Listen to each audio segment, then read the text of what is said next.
सुभाष, क्या आप भी वही सोच रहे हैं जो मैं? देखिए ना, रास्ते के ये पेड़, ये मोड़, सब वैसे ही हैं। 20 साल बीत गए, पर ऐसा लग रहा है जैसे कल की ही बात हो। तब मोहित सिर्फ 2 साल का था, मेरी गोद में सिमटा हुआ छोटा सा। हम कितनी बदहवासी में भागे थे ना उस रात। पीछे मुड़कर देखने की हिम्मत तक नहीं थी हम में। अपनी भरी पूरी खानदानी हवेली को एक पल में छोड़ दिया। लोग पूछते रहे, गांव वाले आज तक कयास लगाते हैं कि आखिर अर्कसेन निवास की उस बहू और बेटे को क्या हुआ था जो रातों रात गायब हो गए। पर हमने कभी किसी को कुछ नहीं बताया। बोलिए ना सुभाष, आज भी चुप रहेंगे? 20 साल तक हमने इस राज को सीने में दबाकर रखा, एक दूसरे से भी कभी जिक्र नहीं किया। लेकिन आज वक्त ने हमें फिर उसी दरवाजे पर लाकर खड़ा कर दिया है। पूरी लाइफ आपने मुझे राजस्थान जाने ही नहीं दिया पापा। ऐसा लगता था जैसे वहां कदम रखते ही कोई मुझ पर काला जादू कर देगा। और अब आप हमें खुद हवेली जा रहे हैं।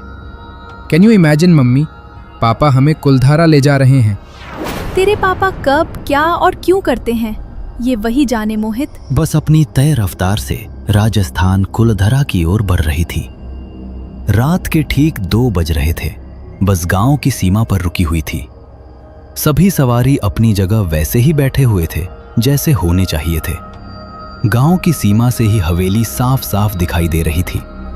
खेतों के बीचों बीच खड़ी हवेली चारों तरफ हरियाली से ढकी दिखनी चाहिए थी, पर ऐसा नहीं था। हवेली के आसपास की जमीन सूखी, बेजान और मरी हुई पड़ी थी। हवेली के ठीक सामने गांव का सबसे पुराना कुआं, जो कभी पानी से भरा रहता था, आज काला पड़ा हुआ। उसके पास खड़े होते ही ऐसा लगता था जैसे वो पानी नहीं, बीते सालों की चीखें जमा करके बैठा हो। मोहित हवेली के पास जाता है। ताई जी, नमस्ते। बहुत वक्त लगा दिया लौटने में बेटा। पहले देखी होती इस हवेली की चकाचौंध। बहुत रौनक हुआ करती थी यहाँ। अब तो सब खत्म हो गया। अब उसके लिए तो आप हमें जिम्मेदार नहीं ठहराएंगी भाभी, वरना जब यहाँ थे हर बात का इल्जाम हम पर ही लगाया जाता था। सभी हवेली के अंदर बढ़ते हैं। बाहर से हवेली जितनी बड़ी दिख रही थी, अंदर कदम रखते ही उतनी ही सिकुड़ी हुई लगने लगती है। अंधेरा पसरा हुआ था। ऐसा लग रहा था मानो हवेली में हो रही हरकतों को कोई देख रहा हो। सुभाष केतकी एक कमरे में चले। रात के 3 बजे दरवाजे की खटखट से केतकी की नींद खुलती है। पूरी हवेली खाली हो गई, फिर भी इन लोगों को चैन नहीं है। आ रही हूं। केतकी दरवाजा खोलती है। दहलीज के उस तरफ एक बूढ़ी औरत कमर झुकाए खड़ी थी। तो आ गए हो तुम लोग, बहुत वक्त लगा दिया हो। मैं जरा गांव से बाहर गई हुई थी तो मिलना नहीं हुआ। आप पहचाना नहीं क्या मुझे? मैं तेरी सास की सबसे बड़ी जेठानी। 8-10 लोगों का परिवार रहता था इस हवेली में ताई जी, और उस वक्त घूंघट में ही रहती थी मैं, तो गिनती के ही लोगों को देखना हुआ था। मैं इन्हें जगाती हूँ। केतकी वापस अपने कमरे में आकर देखती है, पर वहां सुभाष नहीं होता। केतकी फिर से दरवाजे की ओर देखती है। अब वहां उसकी ताई सास भी नहीं थी। केतकी लंबी सांसें लेने लगती है कि तभी उसे कुएं के मुंह से खींची जा रही रस्सी की आवाज सुनाई देती है। एक टूटी हुई खिड़की की आड़ में केतकी बाहर झांकती है। कुएं पर खड़ा सुभाष कुएं के अंदर झांक रहा था। केतकी भागती हुई नीचे जाती है। ये सब क्या कर रहे हैं आप? मतलब माँ जी ठीक कहती थी, इस घर की दहलीज को श्राप है। इस घर के मर्द पागल हो जाते हैं, पागल। पानी नहीं था क्या कमरे में, जो कुएं में आकर आपको बाल्टी से पानी खींचने की जरूरत पड़ गई? पानी है कितना इस कुएं में? रात के 3 बज रहे थे। दूर तक सन्नाटा पसरा हुआ था। चांद की लाल रोशनी में खड़ी केतकी अचानक ही सुभाष को देखकर जोर जोर से हंसने लग जाती हैं। मानना पड़ेगा आपको केतकी जी, ऐसा नाटक किया आपने कि मोहित को कभी हम पर शक ही ना हो। मैंने तो बस वो किया जो आपने कहा। असली खिलाड़ी तो आप हैं। अब थोड़ा बहुत खेल तो खेलने ही था मुझे। कम से कम नहीं भी तो 5 करोड़ से नीचे की प्रॉपर्टी नहीं है ये। ऊपर से बाहर ये कुआं, खजाना गड़ा हुआ है यहाँ, खजाना। बस दिक्कत ये आई कि कभी कोई इसे खोद ही नहीं पाया।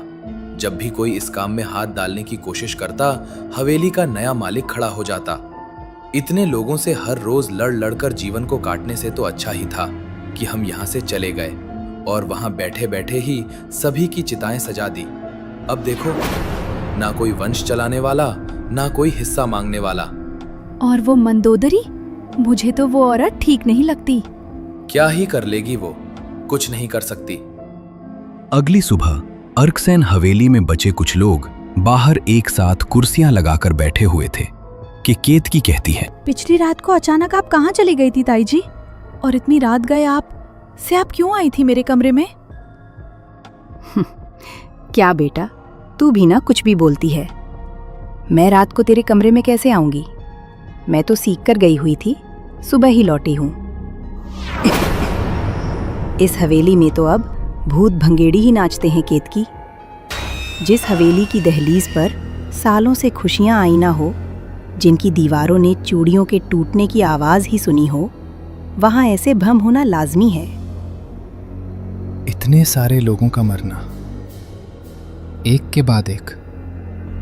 आप लोगों को अजीब नहीं लगा? कुछ किया नहीं आप लोगों ने? कुछ करने का सोचते कैसे बेटा?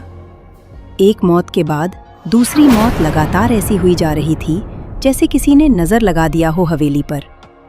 एक तांत्रिक ने कहा था कि किसी ने घर के लोगों के नाम पर मरण हांडी छोड़ी है। प्लीज भाभी, ये किस जमाने की बातें कर रही हैं आप? ये सब कुछ नहीं होता। मैं चौराहे तक जा रहा हूँ, तुम अंदर जाओ केतकी। धीरे धीरे दिन गुजर रहे थे। हर रात के 3 बजे केतकी और सुभाष मिलकर कुएं के पास एक अनुष्ठान करते। कैसा अनुष्ठान, कोई नहीं जानता। सब कुछ सुभाष के मन मुताबिक ही चल रहा था कि अचानक हालात विपरीत होनी शुरू हो जाती है।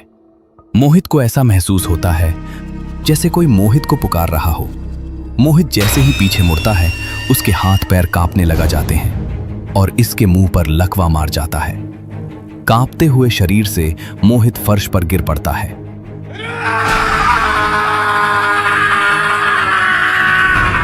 मोहित की आवाज सुनते ही सुभाष और केतकी तुरंत वहां पहुंच जाते हैं।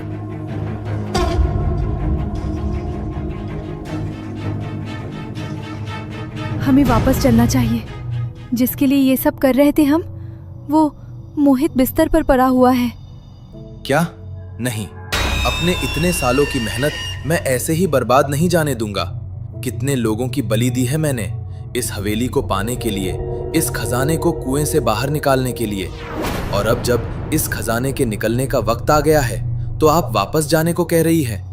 समझने की कोशिश कीजिए केतकी जी, बस पूर्णिमा की रात का इंतजार करना है हमें। बस 2 रातों की बात है, फिर खजाना खुद ब खुद कुएं से बाहर आ जाएगा। फिर हम इस हवेली को बेचकर हमेशा के लिए चले जाएंगे। आपको अभी भी पैसे की सूझ रही है? ये सब कर किसके लिए रहे थे हम? मोहित के लिए ना। ऐसे बैठे बैठे उसे लकवा कैसे मार सकता है? मुझे लगा ही था ये मंदोदरी भाभी सही औरत नहीं है। ठंड में बीपी ऊपर नीचे हो जाती है। 2 दिन की बात है, फिर अच्छे से चेकअप करवा देंगे मोहित की।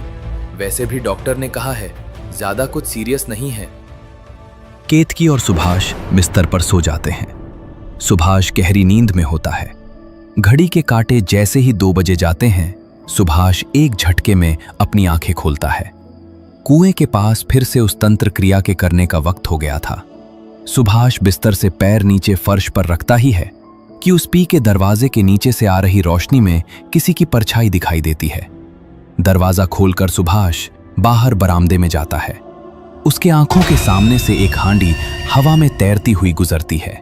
ये कैसे हो सकता है? मारन हांडी किसने छोड़ दी? नहीं, केतकी, केतकी!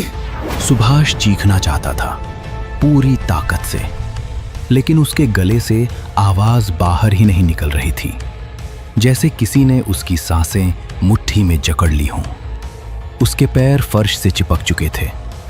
वो हिलने की कोशिश करता है, पर फर्श जैसे उसे जाने देने को तैयार ही नहीं था। तभी अचानक पीछे से कोई उसे जोर से खींचता है। सुभाष जमीन में धंसने लग जाते हैं। वो सुभाष जिसने अपने परिवार के हर तीसरे इंसान के नाम मरण हड्डी छोड़ी थी, आज वो खुद मरण हांडी को आगे जाता हुआ देख रहा था। आगे बढ़ती हुई हांडी मोहित के कमरे के दरवाजे के ठीक सामने जाकर रुक जाती है। बिस्तर पर लेटे मोहित की आंखों में अजीब सी जलन होने लगती है। उसके सीने में तेज जकड़न उठती है, मानो कोई अदृश्य साया उसके सीने पर चढ़कर पूरा वजन डाल के बैठ गया हो। मोहित की सांस टूटने लग जाती है। मुझे छोड़ दो। कौन हो तुम? कौन हो तुम? मुझे कुछ नहीं पता। मेरा हाथ इन चीजों में नहीं है। मुझे छोड़ दो। डर से कांपता मोहित अपने हाथों के बल बिस्तर से सरकता हुआ नीचे गिर पड़ता है। खुद को घिसटते हुए वो दरवाजे की तरफ बढ़ता ही है कि अचानक ही दरवाजा अपने आप एक झटके से खुलता है। हांडी कमरे के अंदर अपने आप खिसकती हुई आती है। हांडी जोर की आवाज के साथ फट जाती है और पीछे छोड़ जाती है मोहित का काला चेहरा, उसकी फटी आंखें, सड़ी हड्डियों, राख और तंत्रों की बदबू। अगली सुबह एक तरफ सभी को मोहित की ठंडी काली पड़ी हुई लाश फर्श पर मिलती है, तो दूसरी तरफ सुभाष आधा दीवार में धंसा हुआ मिलता है। कई सालों बाद आज फिर से अर्कसेन हवेली से अर्थिया निकल रही थी। सफेद साड़ी में हवेली के आंगन में बैठी केतकी के पास अब अफसोस के सिवा कुछ भी नहीं रह गया था। लोग कहते हैं वो हवेली आज भी वही जर्जर पड़ी है। रात को वहां से अजीबो गरीब आवाजें आती हैं। कुलधरा, मैं जब भी कोई किसी के साथ बुरा करने की सोचता है, अर्कसेन हवेली की दास्तान उसके सामने आकर उसे रोक देती है। कुछ लोग सिर्फ पैसों के लिए अपने ही परिवार के पीछे पड़ जाते हैं, जबकि पैसा तो इंसान की ही बनाई हुई चीज है। फिर भी उन्हीं पैसों के लिए हम अपनी इंसानियत भूल जाते हैं। आपकी इस पर क्या राय है? हमें कमेंट्स में जरूर बताइए।